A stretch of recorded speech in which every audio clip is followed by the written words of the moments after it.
자, 우리 같이 합독하도록 하겠습니다. 시작. 그런저 이스라엘 온 집은 확실히 알지니 너희가 십자가에 못 박은 이 예수를 하나님이 주와 그리스도가 되게 하셨느니라 하니라. 그들이 이 말을 듣고 마음에 찔려 베드로와 다른 사도들에게 물어 이르되 형제들아 우리가 어찌할꼬 하거늘. 베드로가 이르되 너희가 회개하여 각각 예수 그리스도의 이름으로 세례를 받고 제사함을 받으라. 그리하면 성령의 선물을 받으리라.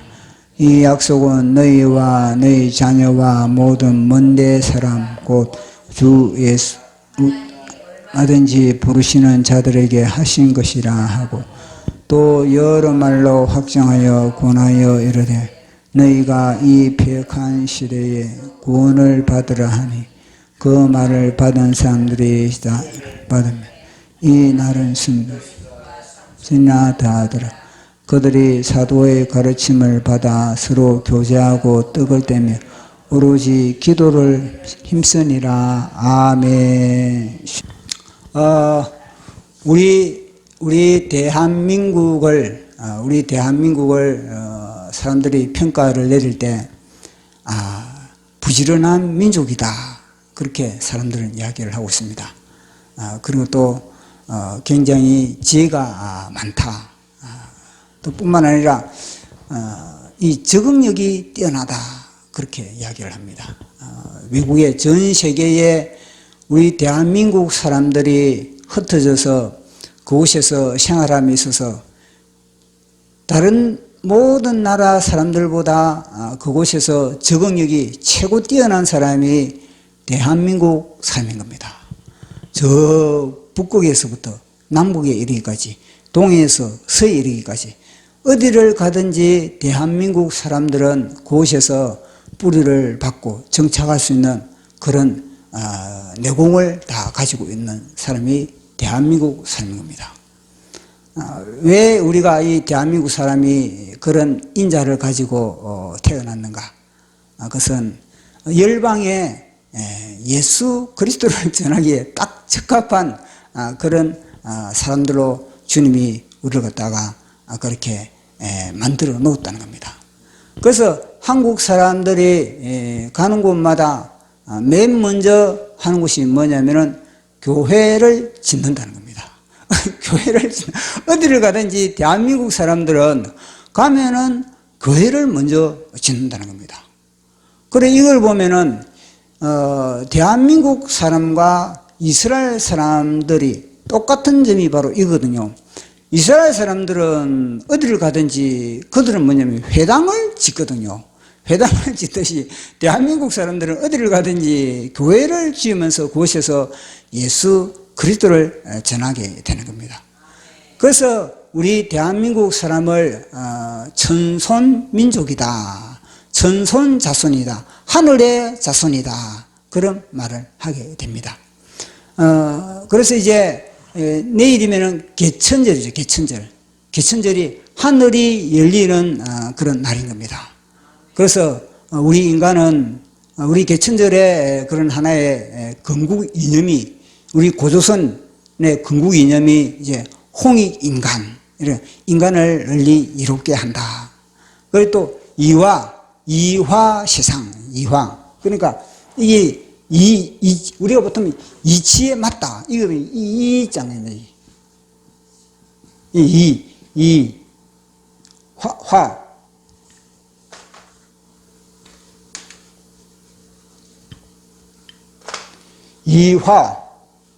이화세상, 화한다.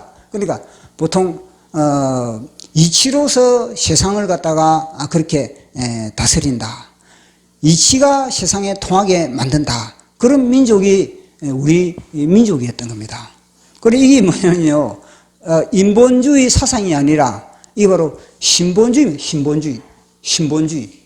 세상을 이롭게 하고 그리고 하나님 사람을 갖다가 널리 이롭게 하고 세상을 이치에 맞게 하늘 이치, 사람의 이치가 아니라 땅의 이치가 아닌 하늘의 이치로서 세상을 다스린다.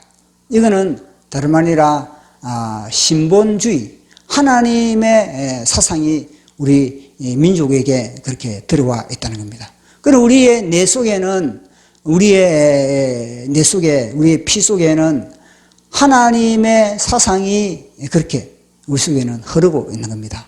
그래서 개천절을 통해서 우리 민족이 하늘을 열었던 것과 마찬가지로 다가오는 또 월요일 날은 우리가 또 개천절을 맞이하여 이 광화문에서 하늘을 여는 그런 집회를 하게 되는 겁니다. 광화문에서 하늘을 여는 그런 집회뿐만 아니라 이거는요, 북녘땅도 열리게 되는 거예요. 북녘땅도. 이 광화문 집회가 얼마나 중요한 집회냐.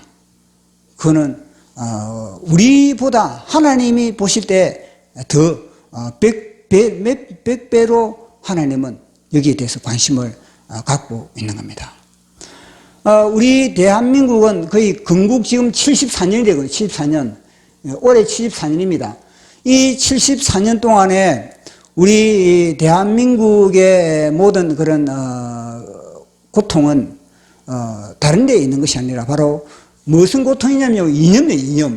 이념의 갈등, 이념의 전쟁. 그러니까 공산주의와 민주주의. 사실 우리는 대한민국이 건국되고 난 이전에는 사실 외세의 침입, 중국으로부터 침입을 받고, 청일전쟁, 이런 것을 통해서, 일본을 통해서도 침입을 받고, 이런 외세로부터 우리는 많은 공격을 받은 나라인 겁니다. 그런데, 이제, 대한민국이 건국된 이후에서는요, 우리는요, 외세로부터의 그런 공격보다는 이제는 내부의 공격, 6.25도 뭐냐면요, 한반도 안에서 북한의 공산당과 남한의 민주주의와의 싸움이 그렇게 6.25인 겁니다.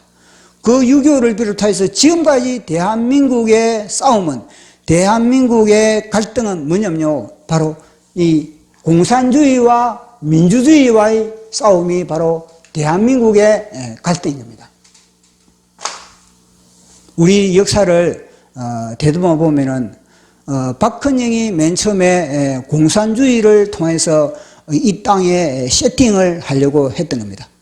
그런데 이승만 대통령이 그것을 파기하고 이제는 민주주의 기틀을 쌓은 겁니다. 그렇다고 공산주의 이 박헌영 세력이 완전히 물러갔는가, 완전히 전멸되었는가 아니라는 겁니다. 그들은 지하로 잠입해서 더 힘을 키웠던 겁니다. 그 힘을 키워가지고 결국은요, 이제는 김대중이, 그 다음에는 노무현이,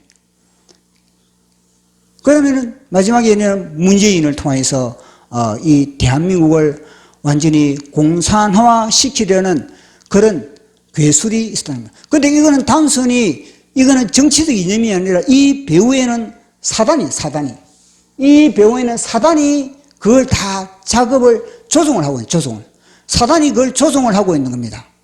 그러니까 대한민국은 지금 뭐냐면요, 이 사단과 예수 그리스도의 교회, 사단과 예수 그리스도의 교회와의 싸움인 겁니다.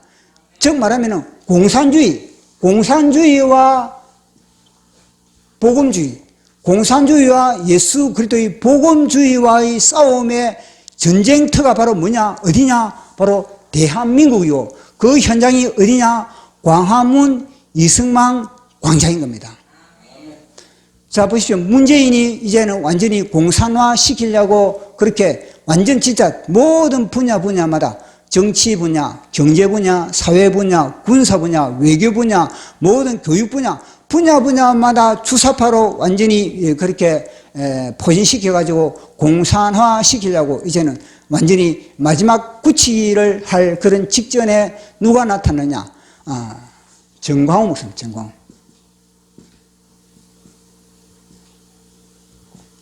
정광훈 목사님이 2019년에 여름에 청와대 텐트를 치면서 이 문재인 정권에 대하여서 도전을 던진 겁니다. 7가지 문재인 정권의 폐악에 대하여서 그 도전을 던지면서 이제는요, 문재인 정권이 뒤로 물러서게 되는 겁니다. 그래서 이제 8월 15일 날, 2019년 8월 15일 날 대대적으로 그렇게 광화문에 이 땅에 민주주의의 위기의식을 느낀 그런 성도들과 그리고 이 백성들이 광화문에 모였던 겁니다. 그리고 이제는 10월 달에 돼가지고 10월 3일에는 더 많은 사람들이 광화문에 그렇게 모였던 겁니다. 그래, 이 광화문에 모이니까 이제는 이 문재인 정권이 이제 공격을 받으니까 어떻게 됐습니까? 공격을 받으니까 위기의식을 느끼게 된 겁니다. 위기의식을 느끼는가, 이제는 자기들도 이제는 와신상담, 대받아치기를 했던 겁니다. 그 대받아치기를 한 것이 뭐냐면 바로 코로나를 통해서 이 정광훈 목사님을 감옥에 집어넣고, 그러므로 말미암아 교회를 집중적으로 어디입니까? 집중적으로 교회를 타격을 합니다. 왜냐? 바로 이 사단의 세력, 공산주의 세력이기 때문에 이 공산주의 세력이 대한민국을 삼키기 위해서는 어디를 공격해야 되겠습니까? 교회만 삼키면은 대한민국은 완전히 공산화가 되어버리는 그런 상황이 벌어지는 겁니다. 그러한 가운데 이제는요, 또 이에 정광훈 목사님을 통해서 우리 민주주의, 이 자유민주주의 세력, 그리고 교회는 3일절 날, 올해 3일절 날 저 청계천 광장에서, 그것도 광화문입니다. 그 청계천 광장에서 다시 우리가 깃발을 들은 겁니다. 그 깃발을 들음으로 인해서 뭐냐면요, 윤석열 대통령이 당선된 겁니다. 놀랍지 않습니까? 다시 역전이. 이것도 뭐냐면, 청계천에서 우리가 애국 집회를 한 것도 누가 선두했었습니까? 정광훈 목사님이 그렇게 깃발을 드는 겁니다. 그리고 또 이번에도 8월 15일 날 어떻게 했습니까? 8월 15일 날 역시 정광훈 목사님이 깃발을 들고 그런 모든 애국 세력과 그리고 대한민국을 사랑하는 사람들뿐만 아니라 교회 다니는 사람들, 껴있는 사람들, 그들이 광화문으로 모여서 완전히 문재인 정권을 갖다가 이제는 물리치는데 아주 혁혁한 그런 공을 세웠던 겁니다. 그렇지만 아직까지도 뭐냐면요, 이 주사파 세력은 줄이를 틀고 그렇게 노리고 있는 겁니다. 그래서 이번에는 광화문에 10월 3일 다가온 겁니다. 이 10월 3일 날 이 광화문에 이제는 내일 광화문에 저 현장은 치열한 영적 전쟁의 현장이고, 또 뿐만 아니라 하나님께서 이 땅에 교회를 향해서 알곡과 쭉정이, 이걸 가리는 현장이 어디냐? 광화문은 뭐냐면요, 광화문은 일종의 우리 민족의 타작마당입니다. 타작마당.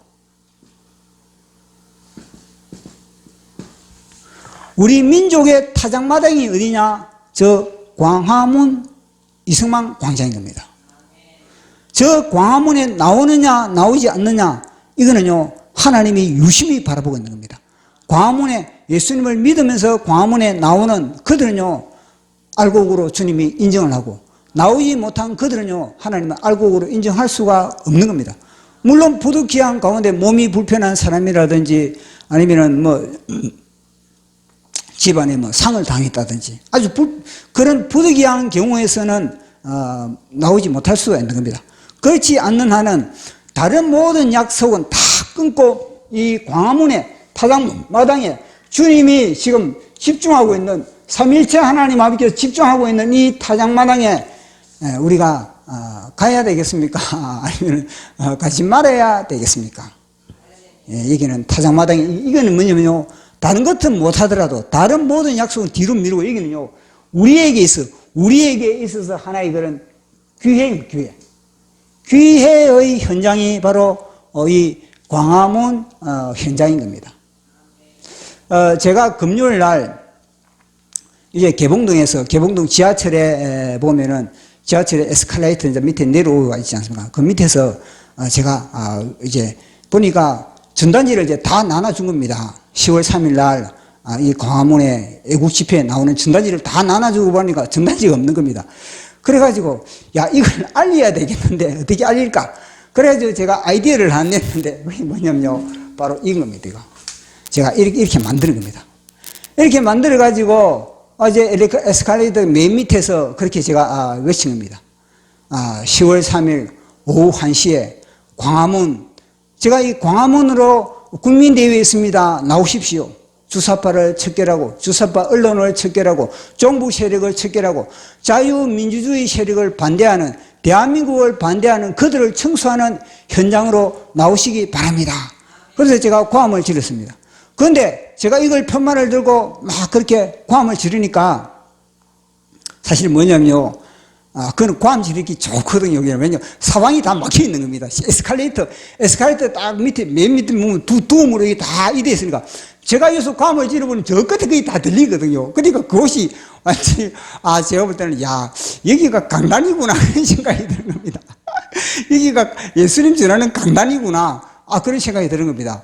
그래서 제가 이 딱 전하고 있으니까 어떤 사람이, 한 사람이 에스컬레이터 타고 내려오는 겁니다. 내려오고 딱 보면 몸은 보니까 외적인 차림은, 옷차림은 보니까 뭐 애국할 것 같지도 않고 뭔가 좀 추리한 그런 모습인데 오더만은 요걸 사진을 찍는 겁니다. 요걸 사진을 찍고 나서 하시는 말씀이 저인데 광화문 이승만 광장이죠. 이러는 겁니다. 저는 뭐냐면 광화문으로 나오셔야 이러는데 광화문으로 나오셔야 이렇게 했거든요. 광화문 국민대회로 나오십시오. 이렇게 했는데 그분은요. 광화문 이승만 광장이죠. 이러는 겁니다. 그래서 제가 예, 그럴 겁니다. 그리고 제가 또 멘트를 또 바꿔버립니다. 뭐냐? 광화문 이승만 광장으로 나오세요. 그렇게 했는 겁니다. 그러니까 광화문 이승만 광장 나오라 그래 하니까 또 좀 있으니까 또 한 사람이 뭐냐면 뒤에 보는 오뎅 파는 데가 있거든요. 뒤에. 그 뒤에 오뎅 파는 어떤 사람이 오뎅을 찍어보면서 하는 말이 뭐냐면 이승만에 대해서 이 사람이 불평을 하는 겁니다. 이승만 대통령은 독재를 했고, 그리고 또, 억지로 그렇게 하야를 당했는데, 그 이승만 대통령을 그렇게 하면 되냐고, 그렇게 이름을 외치면 되냐고, 그런 겁니다. 그래서 제가, 이승만 대통령 공과 실이 있습니다. 그걸 갖다가 전체적으로 매도하면 되지 않습니다. 이승만 대통령을 제대로 아십시오. 이러니까, 그래서 또 구시렁구시렁 거립니다. 그런데, 이게 지금 퇴근길이거든요. 퇴근길에 수많은 사람들이 에스컬레이터 내려오는데 이 사람과 지금 입시로 말 시간이 없는 겁니다. 그래가지고 제가 그 사람과 말을 끊고 그대로 이게 외치거든요. 그 외치는 중에 제 속에 또 무슨 갈등이 뭐냐면요. 내가 이게 이승만 광장 이러면은 저 사람들이 혹시 저 이승만 독재 이러면서 또 인식을 잘못 알고 있는 거 아닌가? 또 제 마음에 이런 마음이 드는 겁니다. 그래서 제가 그 마음을 제가 물리친 겁니다. 물리칩니다. 아니야. 끝까지 이승만 광장이야. 그러면서 제가 이승만 광장을 외치면서 제 속에 와닿는 게 뭐냐면요. 내가 이렇게 이승만 대통령을 외쳤다는 게 그 많은 사람들 앞에서 내가 만약에 뒤에서 오뎅 먹는 그 사람의 말을 듣고 내가 그 시간에 이승만 이름을 제가 선포하지 못했다면 제가 어떻게 됐을까? 하늘에 있는 이승만 대통령이 어디 죽은 건 아니고 하늘에 살아있지 않습니까? 살아있는 이승만 대통령이 뭘 기뻐하겠습니까? 하나님이 보실 때는 뭘 기뻐하겠습니까? 그 이승만 이름을 빼버리고 그만 광화문 이런 걸 기뻐하겠습니까? 광화문 이승만 광장이라는 이승만의 이름을 넣는 걸 기뻐하겠습니까? 좌파들은 이걸 싫어하겠죠. 좌파들은. 대한민국을 부정하는 세력은 이 이승만의 이름을 싫어하겠죠. 근데 저는요, 그것을 그대로 외친 겁니다. 이승만 광장에 나오시오. 그러고 나니까 제 마음이 뿌듯한 겁니다. 비록 뒤서 구시렁구시렁 하더라도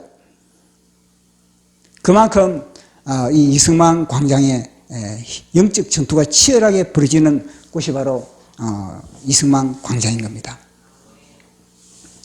그래서 우리는 월요일날 이곳에서 우리는 이제는 내일 승리를 맛보는 그런 현장이 되어야 되는 겁니다. 지금 치열한 싸움이 지금 벌어지는 그런 상황이거든요. 얼마나 방해를 합니까? 정광훈 목사님이 이 집회를 10월 3일 날 광화문에서 이승만 광장에서 이 집회를 하지 못하게 좌파들은 보십시오. MBC를 통해서 완전히 거의 주사파 언론. 그 MBC, KBS 이런 것들이요. 하나의 그런 나팔수가 돼가지고 백성들을 갖다가 혼미하게 만드는 그런 전략을 그들은 펼치고 있는 겁니다. 그러나 거기에 우리는 속아서는 안 되는 겁니다. 자, 그러면은 이 광화문 현장이 이제는 이승만 광장 현장에 월요일 날 하늘 문을 여는 그런 현장인데 오늘 말씀에도 동일하게 있습니다. 어떻게 하면은 하늘 문을 열 수 있을까? 어떻게 하면은 이 사람들의 문, 마음의 문을 열고 그리고 하늘 문을 열고 그리고 이 속에 하늘을 심령에 받아들일 수 있는가? 그것에 대해서 오늘 우리가 본문을 읽었던 것입니다. 자, 이 베드로가 첫 번째 이 그들의 이제 방언의 성령의 불을 받고 성령 세례를 받고 그들이 능숙한 외국어를 통해서 하나님의 큰 일을 그들은 외치던 겁니다. 그 큰 일을 외치니까 사람들이 이제 이곳에 모여들었던 겁니다.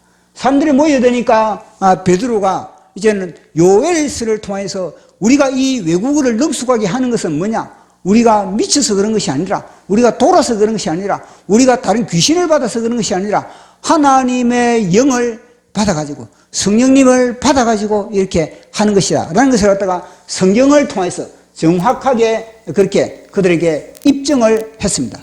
성경을 통해서 그들에게 입증을 하니까 그들은 당연히 그들은요 더 이상 그 부분에 대해서는 그들은 반론을 제시할 수가 없는 것입니다. 그러면서 베드로가 딱 던진 말이 뭐냐면요, 주 예수를 믿으라. 주의 이름을 부른 자는 구원을 받으리라. 주의 이름을 불러라는 겁니다. 주의 이름을 불러라고 했음에도 불구하고 그들은요 주의 이름을 부르지 않았다는 겁니다. 베드로가 주의 이름을 부른 자는 구원을 얻으리라. 자, 말씀을 보도록 하겠습니다. 주의 이름을 부른 자는 구원을 얻으리라. 자, 시작.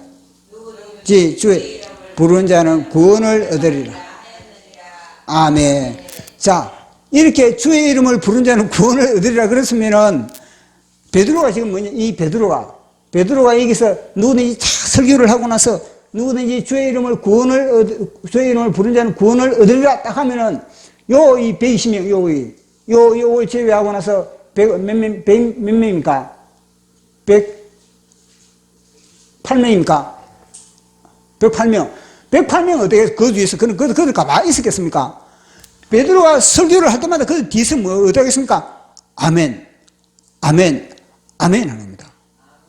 그날도 마찬가지입니다. 이날도 베드로가 이 설교를 하니까 이 성령 받은 이들은요 베드로에게 설교의 힘을 실어주는 겁니다. 아멘, 아멘, 아멘, 아멘. 그런데 이들은요 누구든지 주의 이름을 부르면 자는 구원을 얻으리라. 그런데 이들이 합심하여서 아멘 하는 겁니다. 아멘. 그런데 이들은 주의 이름을 부르면 구원을 얻으리라. 그러면 이들 중에서 그 순간에 자기의 죄를 깨닫고 마치 이 요엘서에 등장하는 굵은 벼옷을 입고 회개하는 사람이 아무도 없었다는 겁니다.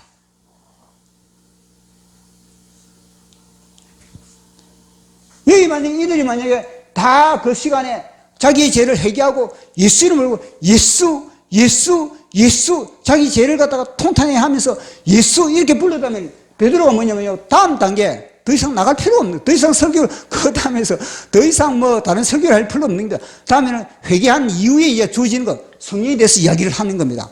그런데 지금 뭐냐면요 우리가 읽은 본문은 뭐냐, 베드로가 더 설교를 해야 되는, 더 설교를 해야 되는 그런 부분. 그건 왜냐, 이들이 아직까지도 마음의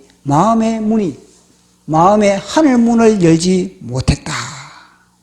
마음의 하늘 문을 열지 못한 그런 사정이 벌어진 겁니다. 그러니까 베드로가 다시 또 들으라. 또 이스라엘 사람들아 들으라. 너희들이 기가 막혀 있는구나. 이스라엘 사람들아 내 말을 들으라. 자, 말씀을 읽어보도록 하겠습니다. 2장 22절 시작. 이스라엘 사람들아 이 말을 들으라. 너희도 아는 바와 같이 하나님께서 나사렛 예수로 큰 권능과 기사와 표적 너희 가운데 베푸사 너희 앞에서 그를 증언하였느니라. 아멘. 이스라엘 사람들아 들으라. 그 말은 뭐냐면요, 너희들 속에 있는 여러 가지 생각은 차리야 다시, 너희 속에 있는 여러 가지 생각과 감정과 의지는 다 침묵하라. 너희 지식이 침묵되고 모든 것이 다 침묵되라는 겁니다.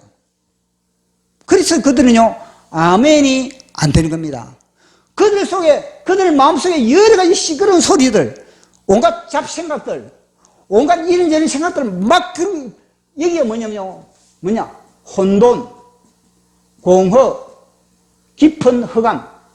깊은 허감의 상태가 되어버린 겁니다. 이들은요. 당황하는 겁니다, 지금. 아직까지도 뭐냐면 질서를 못 잡고 있는 심령에 여러 가지 이 귀신의 소리가 속에서 막 온갖 생각이 막 복잡한 겁니다. 그러니까 사도 바울이 차렷해라. 그 잡다한 생각들, 그 혼돈, 공허, 깊은 허감의 모든 생각들, 모든 그런 이야기들, 그 네 마음속에 있는 그런 모든 것들 다 차렷 자세하라. 그는 입 닫고 내 말에 열린 귀가 되어라. 내 말에 너희들 열린 귀가 되어라. 귀 있는 자는 들을지어다. 귀 있는 자는 들을지어다. 귀 있는 자는 성령이 하나님의 말씀이 선포되는 이 모든 메시지를 들을지어다. 이게 바로 사도 베드로의 그런 설교 선포인 겁니다. 너희들이 길을 나야 돼. 길을 주목을 해. 집중을 해야 돼. 집중을 해야만이 하나님의 메시지가, 하나님의 말씀의 금이 너희들의 심령 속을 꿰뚫을 수가 있다. 그래서 베드로가 다시 말합니다. 그래서 베드로가 너희들도 아는 바와 같이, 너희들도 아는 바와 같이, 이제는요, 베드로가 누굴 등장시키는가?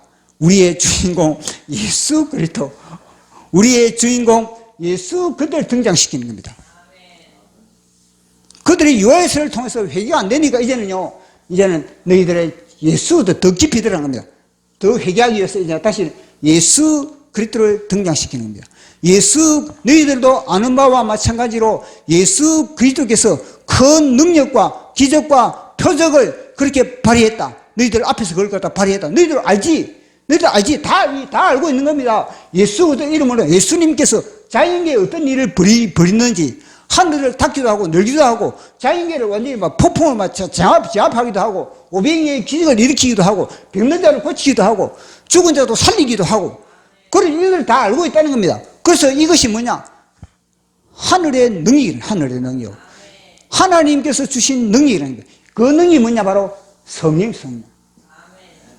성령님으로 너희들을 알고 아는 것과 마찬가지로 그 예수 그리스도, 이 예수님은 성령의 능력으로 큰 능력과 기적과 이사와 표적을 그렇게 발휘했다. 그렇게 이야기를 합니다. 그 성령의 능력이 동일하게 우리도 받아, 우리도 그 성령의 능력을 지금 받아가지고 우리가 이 능숙한 외국어를 갖다 우리가 어떻게 배워가지고 이게 하느냐? 아니라는 겁니다. 성령의 능력을 이렇게 내가 지금 이렇게 능숙하게 내가 프랑스를 하고, 능숙하게 내가 일본어를 하고, 능숙하게 지금 이렇게 중국어를 하고, 이건 바로 성령의 능력이라는 겁니다. 성령의 능력. 그걸 갖다가 베드로가 그들에게 인식을 시켜주고 있는 겁니다. 그래서 성령이 얼마나 소중한 것이. 그래서 우리는 성령이 우리 심령 속에서 역사할 수 있도록 성령 세례를 우리는 갈망하는 것이 최고라는 것입니다. 성령 받아라, 성령 받아라, 예수께 말씀하셔서 성령 받으라, 성령 받으라, 예수 내게 말씀하셔서 할렐루야, 성령 받았네, 나는 성령 받았네. 할렐루야, 성령 받았네, 나는 성령 받았네. 성령 받으라, 성령 받으라, 예수 내게 말씀하셔서 성령 받으라, 성령 받으라, 예수 내게 말씀하셔서 할렐루야, 성령 받았네, 나는 성령 받았네. 할렐루야, 성령 받았네, 나는 성령 받았네. 아멘. 보십시오. 이 베드로가 한마디 한마디 다 던질 때 보십시오. 이 뒤에 120명 요들도 베드로가 한마디 따를 때 이래서 하늘이 떠나 땅이 지진이 날 때 아멘, 아멘, 아멘. 이 사람들을 깨우는 소리가 베드로의 설교만이 아니고 이들이 먼저 함께 아멘, 아멘, 아멘. 이 말이 파장이에요, 파장. 성령의 파장이 이걸 때리는 거예요, 심령을. 이들이 한 번씩 아멘 할 때마다 이 말씀의 검이 아니십니까? 말씀의 검이 이들의 심령 속에 꽂히는 겁니다. 그래서 예배 시간에 아멘 할 때는요, 아멘 할 때 불신자가 요 한 사람 앉아있다. 그 우리의 아멘 소리에 저 심령의 불신자들 속에 있냐, 모든 어둠들, 혼돈과 공허와 깊은 흑암들 아니십니까? 다 깨지는 겁니다. 그 속에 아멘 할 때 빛이 들어, 빛이. 말씀의 빛이 들어가고 예수 내 생명의 빛이 팍팍팍팍팍 그렇게 들어가고 있는 겁니다. 이 현장에 묵상하고 가면 묵상하고. 이들이 11명, 베드로를 비롯해 11명이 딱 써요. 이거 허수아비니까. 성령 받은 사람. 성령 받은 사람은 아니십니까? 하나님의 말씀이 딱 들으면, 뉴스에서 뭐냐면, 자동적으로 뭐냐면요. 자동치서, 아멘, 아멘, 아멘. 사랑제일교회 그렇지 않습니까? 사랑제일교회 가면, 그거는 성령의 불도관이거든요. 그거는 불신자들 가도 아니십니까? 불신자들 가면요. 당장 그들은요, 변화 받을 수밖에 없는 겁니다. 왜냐? 아멘이라고 그들은 수백 사람이, 수천의 사람이 함께 아멘으로 그 심령을 때려버리는데, 아무리 강팍한 심령도 그 자리에 그렇게 버티고 있을 수가 있겠습니까? 아무리 강팍한 심령도 못 버티는 겁니다. 우리 아멘 소리에 겁이 내가지고 지금 자리를 비우고 있지 않습니까? 이 벌써 알고 있거든요. 알고 못 오는 건 알고. 강력한 성의 불이 떨어지는데, 그걸 갖다가 요 새끼가 빼돌리는 거예요, 이 소리가. 늦잠 자게 만들고. 그래, 베드로가 강력하게 그렇게 설교를 하고 있는 겁니다. 그런데 이 예수 그리스도가 능력을 받고 그렇게 했는데, 이 예수 그리스도를 갖다가 죽었다는 거예요. 예수님이 능력을 받는데, 누가 죽였나? 너희들이 죽였다는 거예요, 너희들은. 하나님을 죽인 자, 너희들은. 아니, 사람을 죽여도 그 죄의 무게가 엄청나지 않습니까? 사람을 죽여도, 무슨 물건을 도둑질 해도 그에 따라서 양심에 막 콩당콩당거리고 그러는데, 하나님을 죽여도. 자, 보십시오. 몇 절입니까? 3절, 23절 시작. 그가 하나님께서 정하신 뜻과 미리 아신 대로 내어준 바 되었거늘 너희가 법 없는 자들의 손을 빌려 못 박아 죽였으나. 아멘. 자기들이 직접 죽이시가지고 교사범입니다. 법 없는 사람들이 누굽니까? 로마 사람들. 하나님의 말씀이 없는 사람들. 로마 사람들. 로마 법정을 통하여서 너희들이 이 예수 그리스도를 갖다가 죽였다. 그러니까 너희들이 이게 뭐냐면요, 하나님을 죽인 자다 그렇게 했을 때 이들이 어떻게 하겠습니까?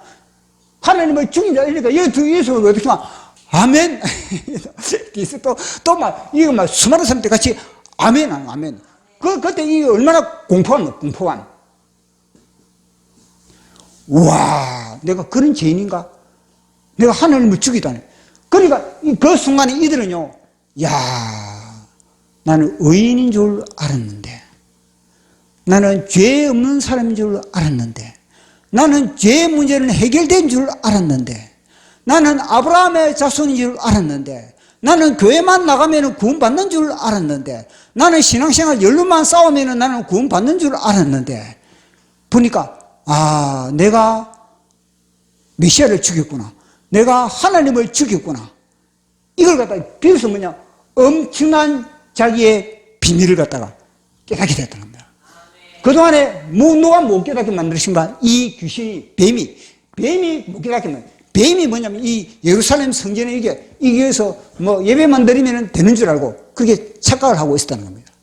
그런데 베드로의 이 설교를 통해서 그들은요, 엄청난 충격을 받는 겁니다.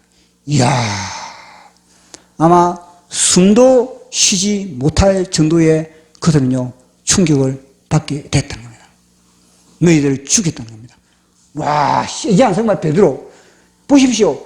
그렇게 숫자가 지금 뭐냐면요, 여기는 3,000명, 여기는 3,000명, 여기는 몇 명입니까? 단순히 120명밖에 안 돼요. 120명 지금 베드로가 너희들 하나님을 죽였다 그러면 여기 어떻게 했으면 짱돌 이스라엘 나라 가면 돌만 가는 게 돌. 그러면 짱돌 딱 쥐어가지고 베드로를 향해서 이놈의 새끼 내가 뭐 어떻게 내가 하나님을 죽였단 말이니까 이런 식으로 뭐냐면요 베드로를 향해서 돌질을 할 것인데 근데 베드로는요 돌 맞아 죽을 각오 하고 하는 돌장.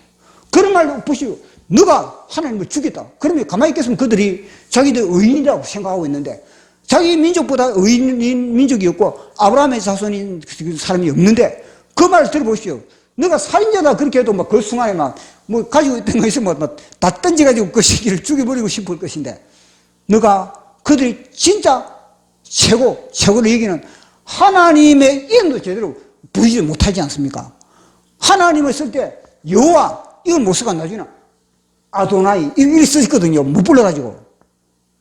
근데 그 여호와 하나님을 너희들이 죽이다 그래버렸으니 이들이 볼 때 어떻겠습니까? 이빨을 갈지 않겠습니까? 저거 죽여버리지. 저놈의 새끼, 뭐, 우리를 갖다 하나님 죽였다고. 아니, 뭐, 저런 허무맹랑한 저런 사기꾼이 어디 있나? 이런 소리 들을 거 아니겠습니까? 근데 베드로는 그걸 날리는 겁니다. 그걸 갖다가. 베드로는 죽을 각오하고 저 메시지를 던지는 겁니다.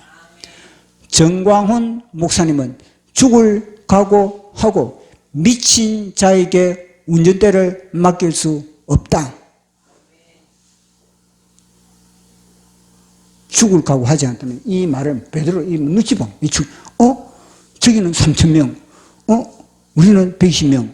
야, 이럴 때는 상황상 이럴 때는 단순히 메시지를 딱 저들이 듣기 좋은 메시지를 던져야 된다.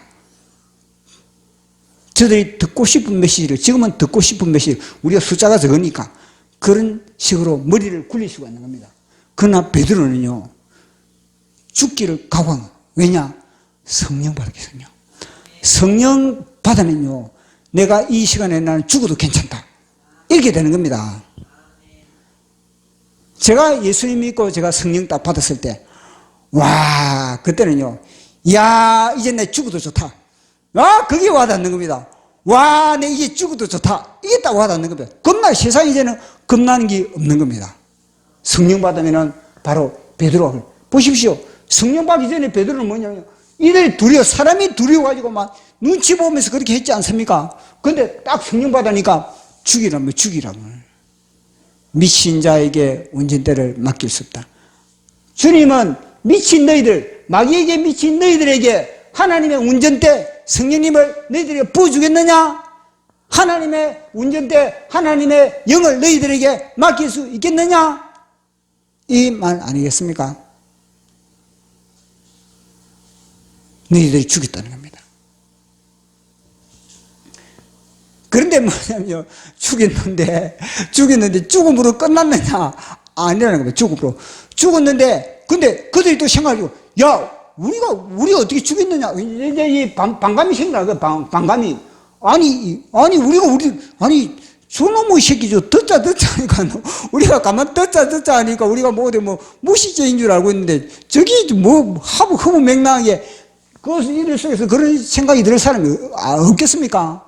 그러니까 베드로 또 뭐냐면요, 증거를 대는, 또 무슨 증거를 대는가?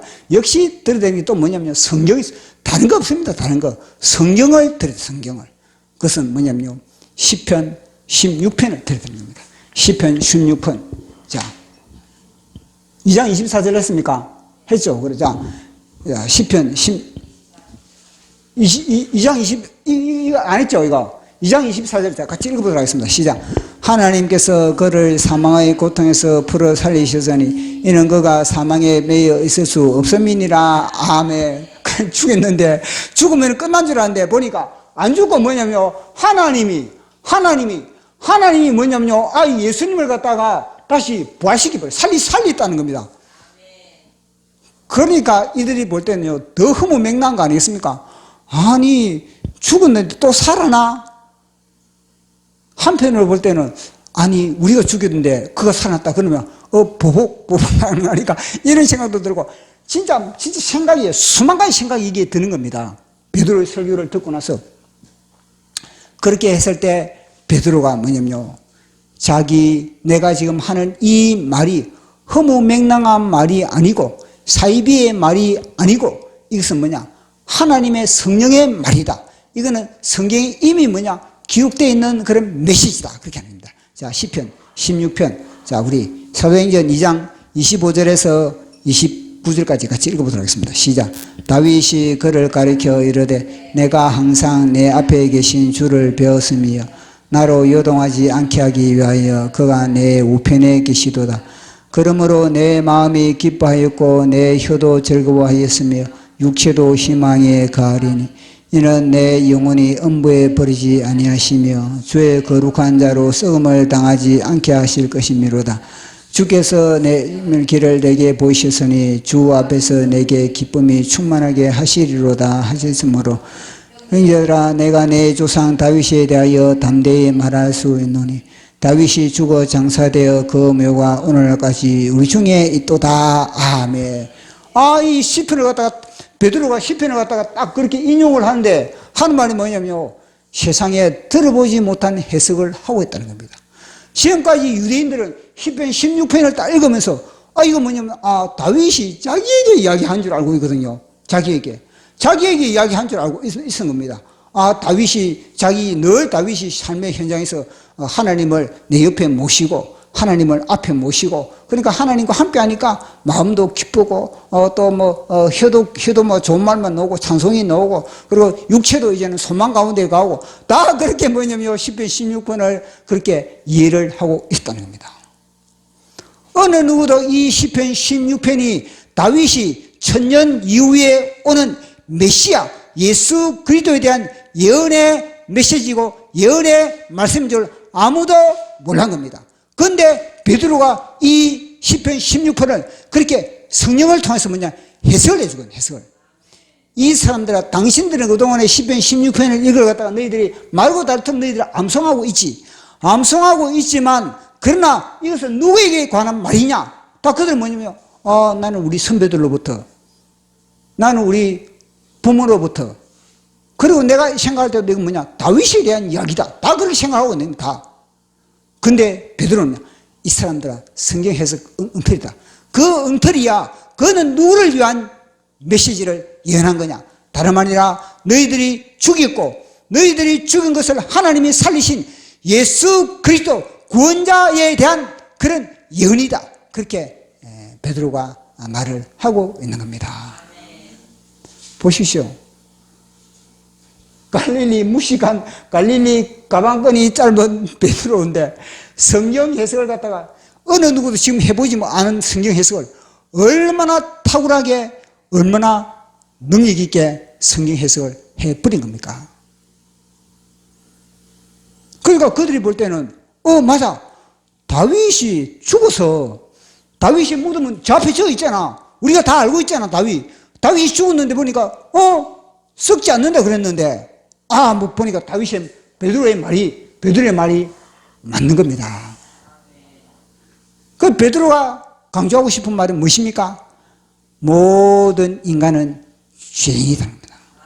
모든 인간은 죄의 결과로 말미암아 죽는다는 겁니다.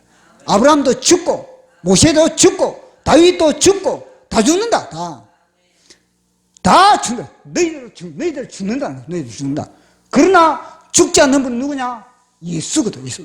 그러나 부활하신 분은 오직 우리의 구원자 되신 예수 그리스도만이 사망의 권세를 깨뜨리시고 부활하셨다. 이걸 갖다가 강조하기 위해서 지금 이 이야기를 베드로는 이야기를 하고 있는 겁니다. 그래서 여기서 끝나는 것이 아니라 뭐냐면요, 그분이 하늘 보좌 우편에, 이 예수도 하늘 보좌 우편에서 그분이 뭐냐면요, 이 성령의 불을 준다. 그분이 이 성령의 불을 준다는 겁니다. 자, 우리 다시 읽어보도록 하겠습니다. 2장 33절 시작. 하나님이 오른손으로 예수를 높이시며 그가 약속하신 성령을 아버지께 받아서 너희가 보고 듣는 이것을 부어주셨느니라. 야, 보십시오. 이 성령을 누가 부어주시느냐? 바로 예수님이 부어주신다는 겁니다. 그러니까 뭐냐면요, 예수님은 너희들이 너희들이 죽인 그분이 성령을 부어준다는 거야. 그러면 그렇게 해서 너희들이 만약에 우리가 받은 이 성령을 받기 위해서는 너희들이 죽인 이 예수 그들과 어떤 관계를 맺어야 되겠습니까? 올바른 관계를 맺어야 된다는 겁니다. 너희들은 만약에 올바른 관계를 맺지 못하면은 너희들은 성령 받을 생각하지 마라. 이 이야기를 베드로가 강조를 하고 있는 겁니다. 단순히 성령을 받지 못한 그것에서 끝나는 것이 아니라 너희들이 죽였잖아. 죽인 이 주님은 뭐냐면요. 나중에는요, 뭐냐면요. 원수 관계를 맺어. 원수 관계를 맺고 있다. 원수 관계가 돼가지고 늘 뭐냐. 너희들은 주님으로부터 짓밟힘을 당한다. 그까지도 또 이야기를 해주고 있는 거예요. 자, 베드로의 설교. 자, 우리 사도행전 2장 34절에서 35절 시작. 다윗은 하늘에 올라가지 못하였으나 친히 말하여 이르되 주께서 내 주에게 말씀하시기를 내가 내 원수로 내 발등상이 되기까지 너는 내 우편에 앉아있으라 하셨느니라. 아멘. 보십시오. 원수가 될래. 이 메시아와의 관계 속에서 너희들이 원수가 될래. 우리처럼 이 성령님을 받아 예수 그들 전하는 사람이 될래. 이걸 갖다가 사도 베드로가 이야기를 하고 있는 겁니다. 그러면서 다시 한번 또 강조하는 겁니다. 너희들이 주와 그리스도를 죽였다. 다시 뭐냐면 이들의 죄를, 어마무시한 죄를 갖다가 다시 뭐냐면요, 지적하는 겁니다. 자, 우리 2장 36절 시작. 그런저 이스라엘 온 집을 확실히 알지니 너희가 십자가에 못 박은 이 예수를 하나님이 주와 그리스도가 되게 하셨느니라. 아멘. 보십시오. 단순히 십자가에 예수 그리스도가 하나님이 주와 그리스도가 되게 하셨느니라 이래도 되거든요. 그런데 너희들이 베드로 지금 베드로의 말 한마디가 보면요, 이건요, 엄청난 무기가 있는 겁니다. 너희들이 십자가에 죽인 이 예수를 하나님이 주와 그리스도가 되게 하셨느니라. 그러니까 이 두 120명이면 아멘, 아멘. 그러니 이 속에 완전히 죄책감으로 이제는요, 충만해 들어요. 죄책감으로. 이제 그들은요, 이제는 더 이상 베드로의 말을 듣고 있을 힘이 없는 겁니다. 완전히. 왜냐? 하나님을 죽였는데 이거를 내가 그동안 그렇게 갈망했던 메시아를 죽였는데 메시아를 죽인 이런 가운데서 나는 뭐냐면 원수관계. 하나님과 나는 지금 원수관계가 되어 있는데 그 원수관계가 되어 있는 그런 상태에서 숨을 제대로 쉬겠습니까? 전에 모를 때야 그렇게 숨이나 쉬었지만은 이제는 알고 난 이후에는 제대로 숨을 쉴 수가 없는 겁니다. 그래서 그들은요, 이제는요, 완전히 마문을 열었다는 마문. 어찌할꼬. 내가 하나님을 죽였구나. 내 손에 피가 있구나. 자기들이 알거든요. 예수님을 예수님을, 저자를, 너도 모인 사람이 뭐냐? 저자를 십자가에 못 박으소서, 저자는 이단인이다. 저자를 못 박으소서.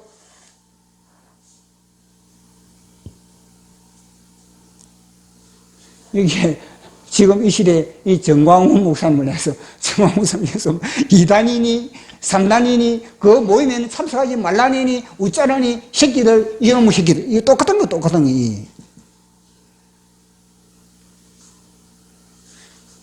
이들이 뭐냐? MBC, 이들이 뭐냐? KBS, 이들이 뭐냐? PD 수첩, 이들이 뭐냐? 시사 직격을 사고 그놈들 여기에 고들 공고. 그래서 비로소 뭐냐면 이들이 자기의 죄를 깨닫고 통로 죄는 깊이 죄를 갖다가 깊이 파헤쳐야 돼. 파헤쳐야만이 그 죄를 갖다가 회개할 수가 있는 겁니다. 죄를 덮어주는 거는 뭐냐면요, 진짜 그 사람을 죽이는 거와 마찬가지입니다. 베드로 사정, 인정 사정 없지 않습니까? 너희들 돌 맞아 죽을 각오하고, 돌 맞아 죽을 각오하고. 그렇게 말씀의 금을 날리는 겁니다. 자기 죽을 각오하고 금을 날리니까 베드로가 살아나지. 만약에 자기가 베드로가 이런 말 안 하고 안 했으니까, 얘들이 듣고 싶은 말만, 좋은 말만 했다면, 베드로가 죽지. 그런 격이거든요. 자, 그렇게 했을 때 그들의 반응이 어떠한지. 자, 우리 37절 시작. 그들이 이 말을 듣고 마음에 찔려 베드로와 다른 사도에게 물어 이르되 형제들아 우리가 어찌할꼬 하거늘. 아멘. 이게 마음에 찔렸다 그러지 않습니까?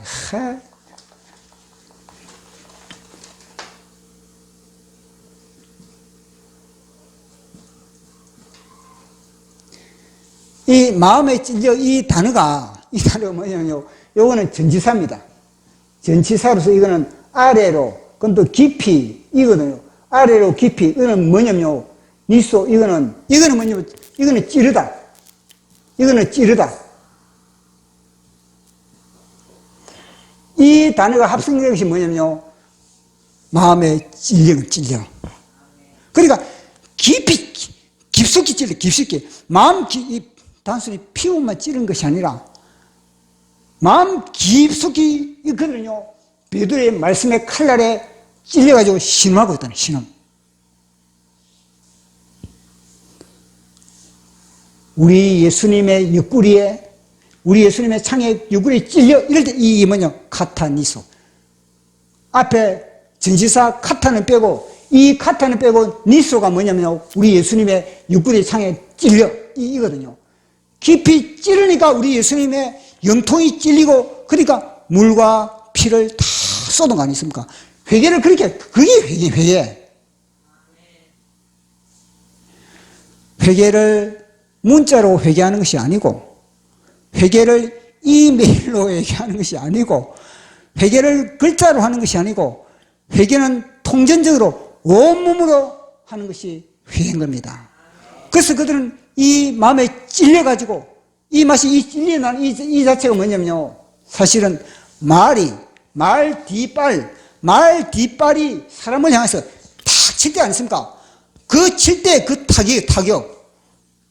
말 뒷발로 그 사람을, 심장을 치면은 그 사람이 그대로 서 있겠습니까? 나가 떨어져 버리지. 나가 떨어진 그걸 갖다가 뭐냐면요. 니스로.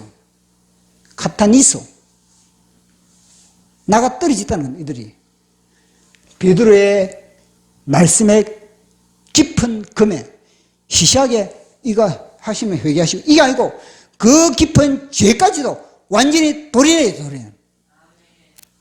유명한 의사가 암덩어리를 수술하는데, 그 수술하는데 암세포, 야, 이거 아플 거 아닌가? 사정 다 살펴주고 그러면서 적당하게 해가지고 회복.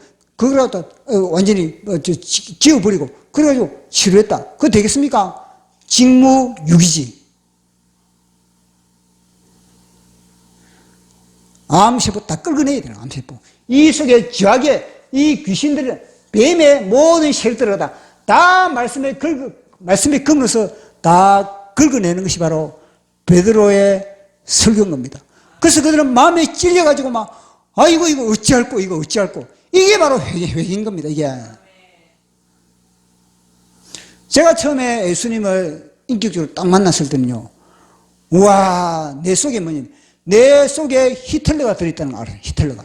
내 속에 김일성이 들어있다는 걸 알았습니다.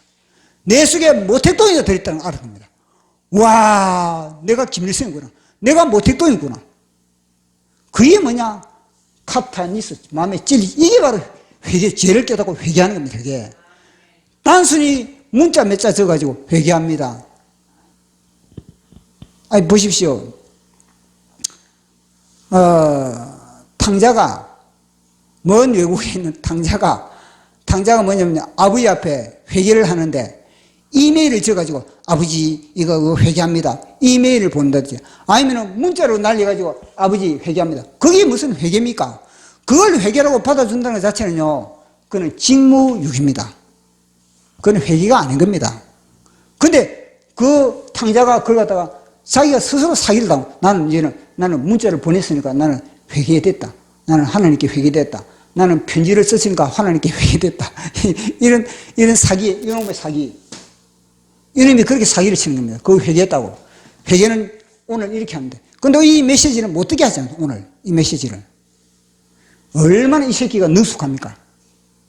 이 메시지를 다음에 제가 이 메시지를 또 던질 기회가 있겠습니까? 모르겠지만은 그런 이 메시지를 못 듣게 해버려요. 못 듣게. 근데 자기는 뭐냐면요, 문자 몇 개 날렸다고, 그리고 또 자기는 이메일 보냈다고, 자기는 회개했다. 그렇게 이 새끼가 뭐냐면요, 착각하게 만들고 있는 거예요. 착각.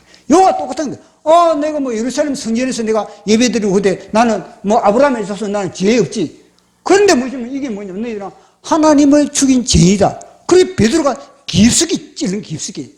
옆구리에, 예수님의 옆구리에 창을 이 군병이 깊이 찔릴 때가 마찬가지로 깊이 찔러야 돼요. 말씀으로서.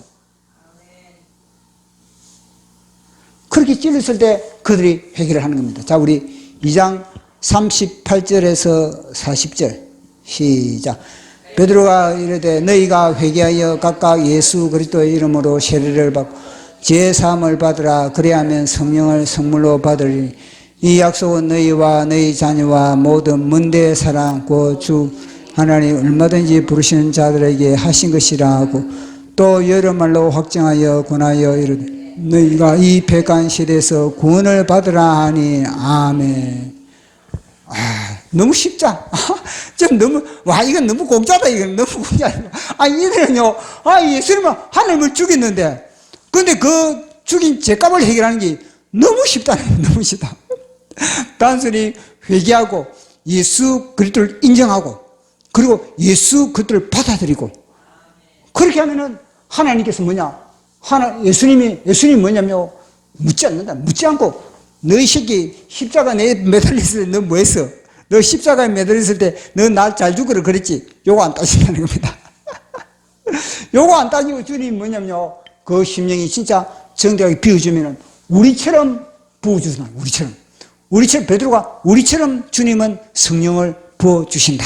그렇게 그들에게 이야기를 하고 있는 겁니다. 자, 2장 41절 42절 시작. 그 말을 받은 사람들은 세례를 받음에 그날의 신도의 수가 3천이나 다하더라.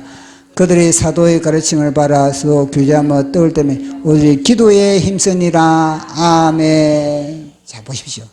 완전히 보십시오. 이 오순절날 여기는 문 닫아야 되지 않습니까? 오순절날 여기는 문 닫고 여기가 이제는 개업이 시작되는 이게 바로 교회인 겁니다. 교회.